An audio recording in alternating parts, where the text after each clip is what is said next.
এনে এটাতে সই করে দে। কি আছে এই ফাইলের মধ্যে? এই ফাইলের মধ্যে সেই কাগজটাই আছে যেটার মধ্যে লেখা আছে যে বাবা চলে যাওয়ার পর সমস্ত প্রপার্টির ওপর তোর কোনো অধিকার থাকবে না। কি উল্টাপাল্টা কথা বলছিস তুই? ও ভালো হয়েছে, বাবা যখন সামনে চলেই এসছে, তাহলে সব কথা বাবার সামনেই হয়ে যাক, তাহলে সেটা আরো ভালো হবে। ভাই তোর লজ্জা লাগে না তুই এরকম কথা বলছিস আমার সাথে? হ্যাঁ ঠিকই তো বলছি, ভুলভাল কোথায় বলছি? বাবার পরে সমস্ত সম্পত্তি তো ছেলেরই হবে, তাই না? আমি বেঁচে থাকতে এরকমটা হবে না। আমার সম্পত্তির উপর তোর যতটা অধিকার আছে ওরও ততটাই অধিকার আছে। কেন? তোমার সমস্ত দায়িত্ব তো আমার, আর তুমি তো আমার কাছেই রয়েছে। দিদির তো বিয়ে হয়ে গেছে, এ ভবিষ্যতে এরপরে তোমার যা খরচা হবে সব তো আমাকেই বহন করতে হবে। তুই কোন খরচার কথা বলছিস? তুই তো আমার কোম্পানিতে কাজ করিস, তুই তো নিজের থেকে কিছু করিস নি। হ্যাঁ, তো তোমার কোম্পানি তো কি হয়েছে?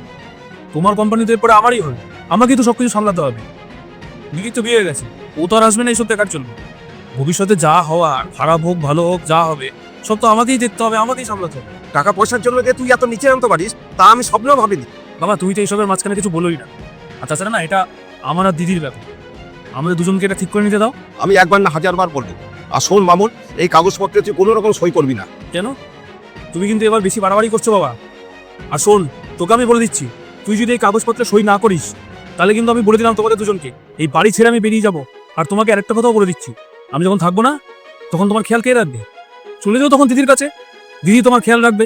না, তোর কোথাও যাওয়ার দরকার নেই, আমি এখন এই পেপারসে সাইন করে দিচ্ছি। কিরে হয়ে গেল?